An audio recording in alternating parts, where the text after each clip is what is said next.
Chapter 56. Helaman sends an epistle to Moroni recounting the state of the war with the Lamanites.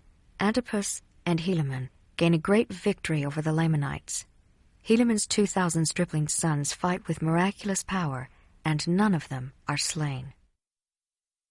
And now it came to pass in the commencement of the 30th year of the reign of the judges, on the 2nd day in the 1st month, Moroni received an epistle from Helaman, stating the affairs of the people in that quarter of the land.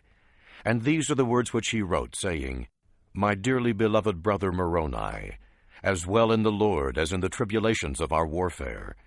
Behold, my beloved brother, I have somewhat to tell you concerning our warfare in this part of the land. Behold, 2,000 of the sons of those men whom Ammon brought down out of the land of Nephi. Now ye have known that these were descendants of Laman, who was the eldest son of our father Lehi. Now I need not rehearse unto you concerning their traditions or their unbelief, for thou knowest concerning all these things. Therefore it sufficeth me that I tell you that 2,000 of these young men have taken their weapons of war, and would that I should be their leader, and we have come forth to defend our country. And now ye also know concerning the covenant which their fathers made, that they would not take up their weapons of war against their brethren to shed blood. But in the 26th year, when they saw our afflictions and our tribulations for them, they were about to break the covenant which they had made, and take up their weapons of war in our defense. But I would not suffer them that they should break this covenant which they had made, supposing that God would strengthen us, insomuch that we should not suffer more because of the fulfilling the oath which they had taken. But behold, here is one thing in which we may have great joy. For behold, in the 26th year, I, Helaman, did march at the head of these 2,000 young men to the city of Judea to assist Antipas, whom ye had appointed a leader over the people of that part of the land. And I did join my 2,000 sons, for they are worthy to be called sons, to the army of Antipas, in which strength Antipas did rejoice exceedingly. For behold, his army had been reduced by the Lamanites, because their forces had slain a vast number of our men, for which cause we have to mourn. Nevertheless, we may console ourselves in this point, that they have died in the cause of their country and of their God, yea, and they are happy. And the Lamanites had also retained many prisoners, all of whom are chief captains, for none other have they spared alive.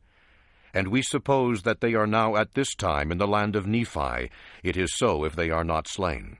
And now these are the cities of which the Lamanites have obtained possession by the shedding of the blood of so many of our valiant men: the land of Manti, or the city of Manti, and the city of Zeezrom, and the city of Cumeni, and the city of Antipara. And these are the cities which they possessed when I arrived at the city of Judea, and I found Antipas and his men toiling with their might to fortify the city.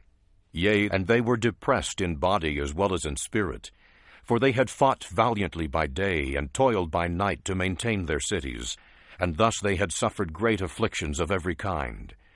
And now they were determined to conquer in this place or die. Therefore you may well suppose that this little force which I brought with me, yea, those sons of mine, gave them great hopes and much joy. And now it came to pass that when the Lamanites saw that Antipas had received a greater strength to his army, they were compelled by the orders of Ammoron to not come against the city of Judea or against us to battle. And thus were we favored of the Lord. For had they come upon us in this our weakness, they might have perhaps destroyed our little army, but thus were we preserved. They were commanded by Ammoron to maintain those cities which they had taken. And thus ended the 26th year. And in the commencement of the 27th year we had prepared our city and ourselves for defense. Now we were desirous that the Lamanites should come upon us, for we were not desirous to make an attack upon them in their strongholds. And it came to pass that we kept spies out round about, to watch the movements of the Lamanites, that they might not pass us by night nor by day to make an attack upon our other cities which were on the northward. For we knew in those cities they were not sufficiently strong to meet them. Therefore we were desirous, if they should pass by us, to fall upon them in their rear, and thus bring them up in the rear at the same time they were met in the front. We supposed that we could overpower them, but behold, we were disappointed in this our desire. They durst not pass by us with their whole army, neither durst they with a part, lest they should not be sufficiently strong, and they should fall. Neither durst they march down against the city of Zarahemla. neither durst they cross the head of Sidon over to the city of Nephihah. And thus with their forces they were determined to maintain those cities which they had taken. And now it came to pass in the 2nd month of this year, there was brought unto us many provisions from the fathers of those my 2,000 sons. And also there were sent 2,000 men unto us from the land of Zarahemla. And thus we were prepared with 10,000 men and provisions for them, and also for their wives and their children.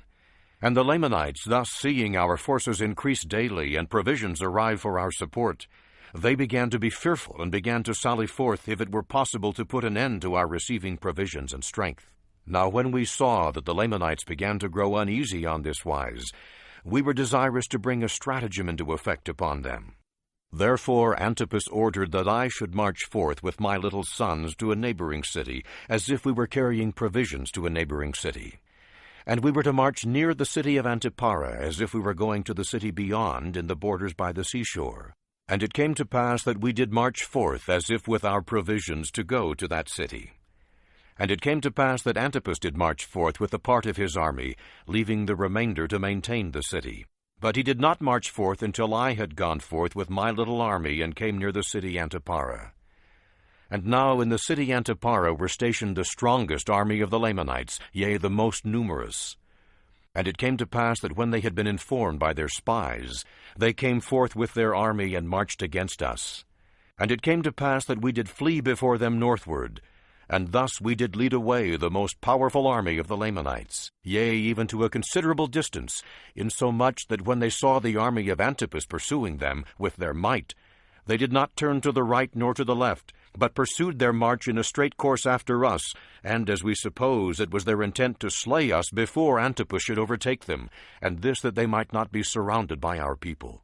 And now Antipas, beholding our danger, did speed the march of his army. But behold, it was night. Therefore they did not overtake us, neither did Antipas overtake them. Therefore we did camp for the night. And it came to pass that before the dawn of the morning, behold, the Lamanites were pursuing us. Now we were not sufficiently strong to contend with them. Yea, I would not suffer that my little sons should fall into their hands. Therefore we did continue our march, and we took our march into the wilderness. Now they durst not turn to the right nor to the left, lest they should be surrounded. Neither would I turn to the right nor to the left, lest they should overtake me, and we could not stand against them, but be slain, and they would make their escape. And thus we did flee all that day into the wilderness, even until it was dark. And it came to pass that again, when the light of the morning came, we saw the Lamanites upon us, and we did flee before them. But it came to pass that they did not pursue us far before they halted, and it was in the morning of the 3rd day of the 7th month. And now whether they were overtaken by Antipas we knew not. But I said unto my men, Behold, we know not, but they have halted for the purpose that we should come against them, that they might catch us in their snare. Therefore, what say ye, my sons? Will ye go against them to battle?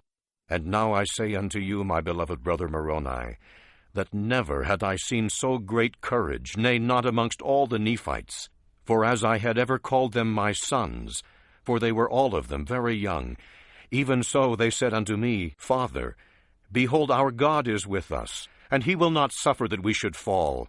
Then let us go forth. We would not slay our brethren if they would let us alone. Therefore let us go, lest they should overpower the army of Antipas. Now they never had fought, yet they did not fear death. And they did think more upon the liberty of their fathers than they did upon their lives. Yea, they had been taught by their mothers that if they did not doubt, God would deliver them. And they rehearsed unto me the words of their mothers, saying, We do not doubt our mothers knew it. And it came to pass that I did return with my 2,000 against these Lamanites who had pursued us. And now behold, the armies of Antipas had overtaken them, and a terrible battle had commenced. The army of Antipas, being weary because of their long march in so short a space of time, were about to fall into the hands of the Lamanites.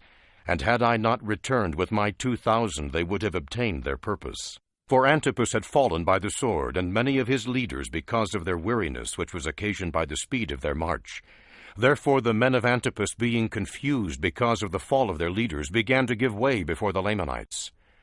And it came to pass that the Lamanites took courage, and began to pursue them. And thus were the Lamanites pursuing them with great vigor, when Helaman came upon their rear with his 2,000, and began to slay them exceedingly, insomuch that the whole army of the Lamanites halted and turned upon Helaman.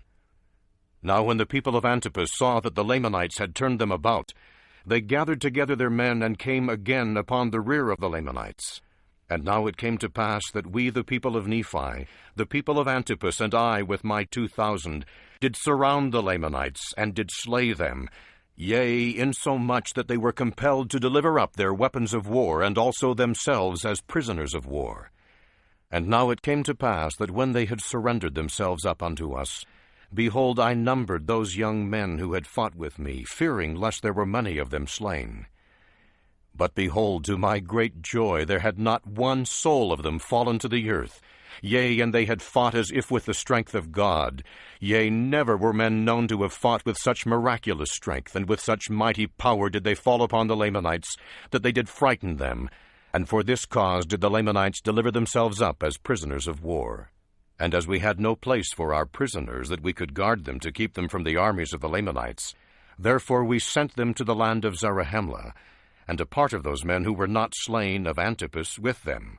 And the remainder I took, and joined them to my stripling Ammonites, and took our march back to the city of Judea.